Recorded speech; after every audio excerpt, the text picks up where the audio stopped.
श्रावण मास महत्व 29वां अध्याय। श्रावण मास में किए जाने व्रतों का काल निर्णय।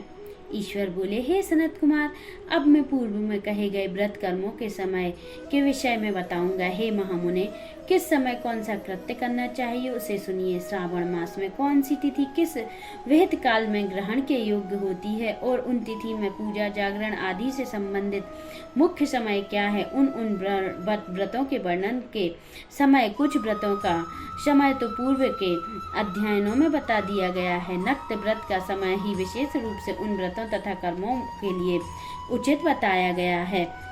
दिन में उपवास करें तथा रात्रि में भोजन करें, यही प्रधान नियम है। सभी व्रतों का उद्यापन उन व्रतों की तिथियों में होना चाहिए। यदि किसी कारण उन तिथियों में उद्यापन असंभव हो तो पंचांग शुद्ध दिन में एक दिन पूर्व अधिवासन करके और दूसरे दिन आदर पूर्वक होम आदि कृत्यों से करें। धारण पारण व्रत की तिथि का घटना वर्णना कारण नहीं है। श्रावण मास के शुक्ल पक्ष की प्रतिपदा तिथि के संकल्प करके उपवास करें, पुनः दूसरे दिन पारण करें, इसके बाद दूसरे दिन उपवास करें। इसी क्रम में करते रहें। व्रती को चाहिए कि वह पारण में हविष्यात्र मूंग चावल आदि ग्रहण करे। एकादशी तिथि में पारण का दिन हो जाने पर तीसरे दिन निरंतर उपवास करें। रविवार व्रत में पूजा का समय प्रातःकाल ही होना चाहिए। सोमवार के व्रत में पूजा का प्राधान्य समय सायंकाल कहा गया है। मंगल, बुध और गुरु के व्रत में पूजन के लिए मुख्य समय प्रातःकाल है। शुक्रवार के व्रत में पूजन उषकाल से लेकर सूर्योदय के पूर्व तक होना चाहिए तथा रात्रि में जागरण करना चाहिए। शनिवार के दिन व्रत में नरसिंह का पूजन सायंकाल में करें। शनिवार के व्रत में शनि के दान के लिए माध्याह्न मुख्य समय कहा गया है। हनुमान जी के पूजन का समय मध्याह्न है। अत्यंत तथा पूजन प्रातःकाल करना चाहिए। हे वत्स, रोटक नामक व्रत में यदि सोमवार युक्त प्रतिपदा तिथि हो तो वह प्रतिपदा 3 मुहूर्त के कुछ अधिक होनी चाहिए, अन्यथा पूर्व योगिनी प्रतिपदा ग्रहणी करनी चाहिए। अदुम्बरी द्वितीया सायंकाल तथा व्यापनी मानी गई है। यदि दोनों तिथियों के पूर्व वेद हो तो तृतीया संयुक्त द्वितीया ग्रहणी करनी चाहिए। स्वर्ण गौरी नामक व्रत की तृतीया तिथि चतुर्थी युक्त होनी चाहिए। गणपति व्रत के लिए तृतीया विधि चतुर्थी विधि प्रसक्त होनी चाहिए। नागों के पूजन के लिए षष्ठी युक्त पंचमी प्रशस्त होती है। सुपोदन व्रत में सायंकाल सप्तमी युक्त षष्ठी श्रेष्ठ होती है। शीतला के व्रत में माध्याह्न व्यापिनी सप्तमी ग्रहण करनी चाहिए। देवी के पवित्रारोपण व्रत में रात्रि व्यापिनी अष्टमी तिथि ग्रहण करनी चाहिए। नक्त व्यापिनी कुमारी नवमी प्रशस्त मानी जाती है। इस प्रकार आशा नामक जो 10वीं तिथि है वह भी नक्त व्यापिनी होती है। विद्ध एकादशी का त्याग करना चाहिए। हे मुने, उसमें वेद के विषय में सुनिए। एकादशी व्रत के लिए अरुणोदय में 10वीं का वेद वैष्णवों के लिए तथा सूर्योदय में 10वीं का वेद स्मार्तों के लिए निर्धारित होता है। रात्रि के अंतिम प्रहर का आधा भाग अरुणोदय होता है। इसी रात्रि में जो द्वादशी हो वह पवित्रारोपण में ग्राह है। कामदेव के व्रत में त्रयोदशी तिथि रात्रि व्यापनी होनी चाहिए। उसमें भी द्वितीय यम व्यापिनी त्रयोदशी हो तो वह अति प्रशस्त होती है। शिव जी के पवित्र आरोपण में रात्रि व्यापिनी चतुर्थी होती है। इसमें जो भी चतुर्थी अर्घ्य रात्रि व्यापिनी होती है वह अति श्रेष्ठ होती है। उपाकर्म तथा उत्सर्जन कृत के लिए पूर्णिमा तिथि अथवा श्रवण नक्षत्र होने चाहिए। यदि दूसरे दिन 3 मुहूर्त तक पूर्णिमा हो तो दूसरा दिन ग्रहण करना चाहिए, अन्यथा तैतरीय शाखा वालों को और ऋग्वेदियों को पूर्व दिन में ही करनी चाहिए। तैतरीय यजुर्वेदियों को 3 मुहूर्त पर्यंत दूसरे दिन पूर्णिमा के श्रवण नक्षत्र हो तब भी पूर्व दिन दोनों कृतज्ञों को करने चाहिए।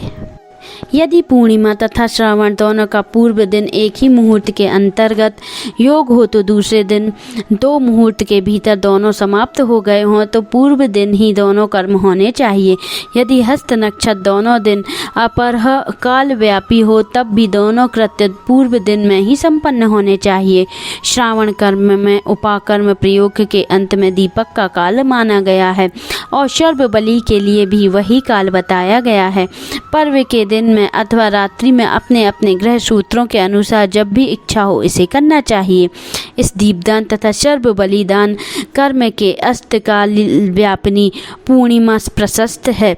ग्रह विवाह के उत्सव में मध्यवाहवेपिनी पूर्णिमा प्रशस्त है। रक्षाबंधन पर्व में अपरावाहिनी पूर्णिमा होनी चाहिए। इस प्रकार संकटी चतुर्थी चंद्र व्यापिनी ग्रह होनी चाहिए। यदि चंद्र व्यापिनी चतुर्थी दोनों दिनों में हो अथवा दोनों दिनों में ना हो तो भी चतुर्थी व्रत पूर्व दिन में करना चाहिए, क्योंकि तृतीया के चतुर्थी महान पुण्य फल देने वाले होते हैं।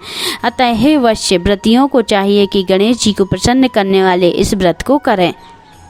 गणेश चतुर्थी, गौरी चतुर्थी और बहुला चतुर्थी, इन चतुर्थियों के अतिरिक्त अन्य सभी चतुर्थियों के पूजन के लिए पंचमी विद्या कही गई है। कृष्ण जन्माष्टमी तिथि निशि व्याधपानिनी ग्रहणी करनी चाहिए। निर्णय में सर्वत्र तिथि 6 प्रकार की मानी जाती हैं। दोनों दिन पूर्ण व्याप्ति, दोनों दिन केवल अपर्याप्ति, अंश से दोनों दिन समव्याप्ति, अंश के दोनों दिन विषम व्याप्ति, पूर्व दिन संपूर्ण व्याप्ति और दूसरे दिन केवल अंश व्याप्ति, पूर्व दिन आंशिक व्याप्ति और छठे दूसरे दिन अल्प अपर्याप्ति। तीनों पक्षों में जिस प्रकार संदेह नहीं है उसे अब सुनिए। विषम व्याप्ति के अंश व्याप्ति से अधिक व्याप्ति उत्पन्न होती है। एक दिन तिथि पूर्णा है, वहीं दूसरे दिन अपूर्णा कही जाती है। अव्याप्ति तथा अंश से व्याप्ति, इनमें अंश व्याप्ति उत्पन्न होती है। उत्तम होती है जब अंश व्याप्ति पूर्ण हो, तब अंश के सम हो वह संदेह होता है और उसके निर्णय में भेद होता है। कहीं युग्म वाक्य में बार व नक्षत्र योग से, कहीं प्राधान्य योग से और कहीं पारण योग से। जन्माष्टमी व्रत के संदेह होने पर तीनों पक्षों में पराग्रह होती है। यदि अष्टमी 3 प्रहर की भीतर समाप्त हुई हो तो अष्टमी के अंत में पारण हो जाना चाहिए और उसके बाद यदि अष्टमी उषा काल में समाप्त होती हो तो पारण उसी समय करना चाहिए। पिठोरा नामक व्रत के मध्य व्यापिनी अमावस्या शुभ होती है और वृषभ के पूजन में सायंकाल व्यापिनी अमावस्या शुभ होती है। कुशों के संचय में सवंग काल, यही दिन 5 भागों में दूसरा भाग होता है। व्यापिनी अमावस्या शुभ कही गई है। सूर्य के कर्क में संक्रमण के 30 घड़ी पूर्व का काल पुण्यमय मानते हैं। अगस्त के अर्घ्य का काल तो व्रत वर्णन में ही कह दिया गया है। हे वैश्य, मैंने आपसे यह कर्मों के काल का निर्णय कह दिया है। जो मनुष्य इस अध्याय को सुनता है अथवा पाठ पठन करता है वह श्रावण मास में किए गए सभी व्रतों का फल प्राप्त करता है। इस प्रकार से स्कंद पुराण के अंतर्गत ईश्वर सनत कुमार संवाद में श्रावण मास महत्व में व्रत निर्णय काल निर्णय कथन नामक 29वां अध्याय संपूर्ण हुआ। बोलिए ओम नमः शिवाय। अगर आपने अभी तक हमारे चैनल को सब्सक्राइब नहीं किया है तो जल्दी से आप सब्सक्राइब कर लें, जिससे आने वाले वीडियो आपको जल्दी मिलते जाएं और नोटिफिकेशन बेल आइकन को प्रेस करें, जिससे आपको हमारे वीडियो का नोटिफिकेशन मिलता रहे। और लाइक और कमेंट करना ना भूलें। आप सभी को नमस्कार।